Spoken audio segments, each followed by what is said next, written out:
toy günü, kezebe günü, erusun tarafında bir hemsayam öýü bolýa, otokda satsak yazılıp, naze nimetler dökülýä. Kim gelecek tasaga? Damat gelecek, köröken gelecek. Kim bilen? Dostlar bilen. Ey musulmanlyk olla, her zadyň bir ennesi vardır. İzin alman boýulsa ýaşydyr. Özüňiz şumada düşünendirsiňiz, aňyrsy bilen bolýan faýany. Şu damadyňki dostlary bilen, sahduşlary bilen, ýoldaşlary bilen 20-30-40 zaman bolup otoga girmeli. Şolar çykandan soňra bir bardan görüň şu otok näme bolmaly. Tamam dökantysy anatmel baýar. İyisele de, iyi mesele de tabakta bir tuğdurmalar, dökülmeli baýar. Bağır edin kasan üstünde bir däne kasypda durmalar, salatda durmalar, çaýda durmalar, bir dolu kap kasan üstünde kalmalar, hem bedil dökülmeli baýar. İyi nimeli, iyi medik dökensesi anetmeli baýar. Bir resim şey. Bir diherhengi ki, bir Türkmenliğin arasında hasa aşağı bakada beter kendistilya ve görülýän zat bana birehen tüz etmeli. Aslında bir insanın etmeli işi değil. Sığır özü iyimini yerine devruğunu dökmeniye. Ama insan bunu durup satak bilen, ür bilen boşturmalı, gaytmalı olayım. Nezirin nazı nimet koyan zatlarını fiilağını bilmeli adam. Adam zatdan çıkar adamlık iyi ki. Baktın ulaysan aydiye, iki yanı aydiye. Adam zatdan çıkar adamlık iyi ki. Galip adamın bakım bilinir mifi. Mu'mine azar bir adamın pifi. Tutar davattır zılamak bilen niye baktın ulaysan. Mu'mine azar bir adamın pifi. Katı bir vehşi adam olmasa, katı bir tileke pes adam olmasa ol iş etmiyor. Bir musulmana azar verip, bir üyünü deyani bulaştırıp kayıtmalı, bir nizafet zamanın içinde bir rol giyirilip, kıvırılıp durulan, güllün gül ödüp saklanmayan üyler deyani bulaştırıp, kumudunun üstüne selleyin, penkesinin üstüne selleyin, divarlarına selleyin. Ayda oturmayın, ödümün kavgesi bu mazara. Ey musulmanlık valla, himin nihalatda bir hıyanet olur mu? Ben huda silog etsek deyip, körükün geliye, dostlar gelen niptani, odan nazı nimet bilen seyyarlık görüveti. Himsayı dani, himsayanın toyu bidipten arkalasayın deyip, zahini sana beriveti. Bir vakt Peygamberimiz Aleyhisselatü Vesselam minberini gurrun verip duranmış. Dışarıdan bir adam gel akani soraktır. Ya Resulallah mete sa'a? Ya Resulallah mete sa'a? Ya Resulallah kıyamet asıl kopya bir soraktır. Asıl kıyamet bu horka? Peygamberimiz Aleyhisselatü Vesselam gurrununu kesmektir. İzini, sokarrağını izini deftir. Tamam bulundan sonra soraktır. Hani yankı kıyametten sonra turzun neftir. Yankı soramadın, sırattır ortadan. Ha ana ya Resulallah, ya Resulallah kıyametten soramadın men neftir. Peygamberimiz aydıptır. İza zuyyatil emane, tantadir sa'a.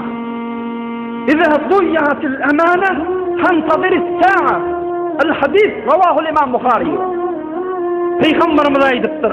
Her zamanına hıyanetler köpülü verse, her zamanına biyedipçilikler, bir hıyanetler köpülü verse, şumoğa kıyameti gözdeşten duruverin. Bir alameti kıyamette ne zaman olsa diyen işten. Nedir gül yazıp büyünüzün hıtmasında koyuya, sana çiğlik edip hurmat edip koyuya, adam çiğliğinin hurmatını bilse yakşıdır. Adam zattan çıkar adamlık iyisi diye. İnsaniyet kabul etmeye diyen işmide. Zinhar kastetmedin iyiliğin nana. zınhar kastetmedin, etmegin iydigin nana, göňlüň haýry bagla sypdyň imana, hiç azar bermegin bir musulmana, ogry erden bir dogry it ýaşydyr diýe maksum bolýan. Sapaň üstünde bar miwany alqaýtmaly götürüp, hamala öýünde de görmedik ýaly, hamala şumady sellin ilk görmedik ýaly. Alqaýtmaly wagtlara düýsüni alyp götürüp gaýtmaly. Alqaýt bolmazak wagtlarda döküşdirip targatmaly. Hatda merdum azar ebi. Nagadyr bir musulmany ewiyet bermek, nagadyr bir ýüregi ýakmakdy. Dogry İsa aleyhissalamyň milli sahaby. İsa aleyhissalamyň gowmunyň edeni sahaby. Tapak gelende soňsuzlygy depemdi bu kaýanmışdylar. Her haýsy alha al bolupdyrlar. Her haýsy qalmalla boluşupdyrlar. Görüň näme bolupdyr ey musulmanlar Allah. Hudaý salmasyn bize. Hudaý bir mowgupdy. Ediýän işimize afat getiramasyň ey musulmanlar Allah. Bu duzdur hali. Bir musulmanyň öýüne hyýanat etýän ey jawanlar. Bir musulmanyň öýüne boşdurup ýüregini agyrtyp gaýtýan bola öz zaýynda. Bir dükän sasan etýäniň duzdur ha, duzyň hurmaty bardyr ha. Duz guramasyn ha bir mowga ey türkmenini. Ey jawanlar. Bir mowga duzyň däni lanetine tutar bolamaýlyňa. İsa aleyhissalamyň sapagynyňky balyga duza bir hurmatly edipdirler. فلما أمسى المرتابون بها وأخذوا مضاجعهم في أحسن صورة في نسائهم آمنين فلما كان من آخر الليل مسخهم الله خنازير وأصبحوا يتتبعون الأقبار في الكناسات نعوذ بالله ولا حول ولا قوة إلا بالله. Şeyde bir avretlik, bir edipçilik idin adamlar, şu İsa aleyhissalamın sapağından alqaydan adamlar var.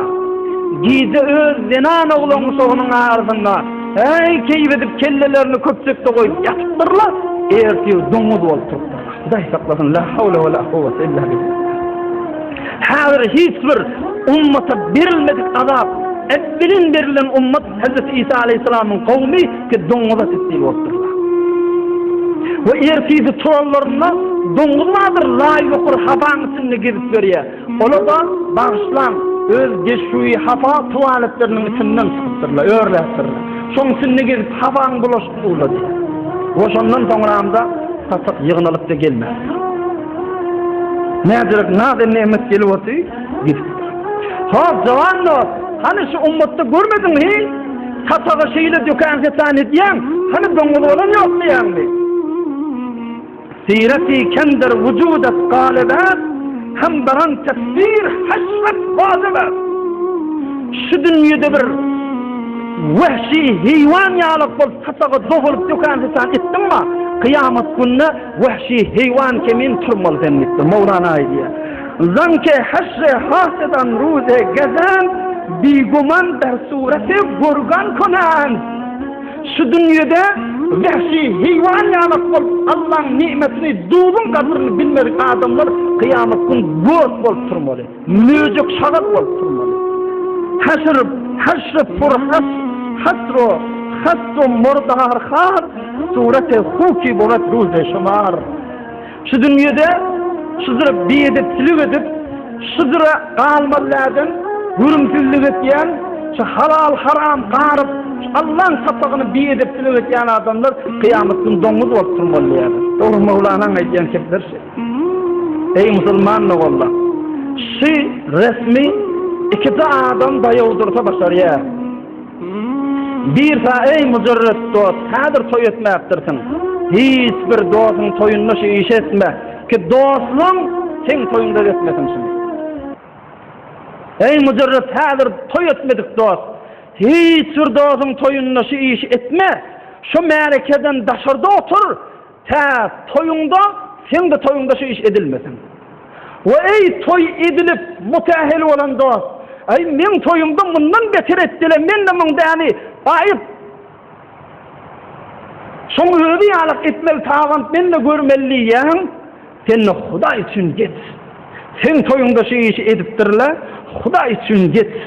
Şu iki adam şunu dogurlasa we özüni dogurlasa, dige şu mozun inşallah umydymyz kem Türkmen sahra ýurdundan göterilmegine. We belki inşallah Allah'ın azaby Allah'ın gazabı, Allah'ın qaharına düşmeni, belki Allah'ın rahmeti, fazla lütfunun aşağında ta kıyamete sellin, belki kıyamet gününde de şol fazlın eteğinde yaşama Hudaý Taala hemmemize tawfik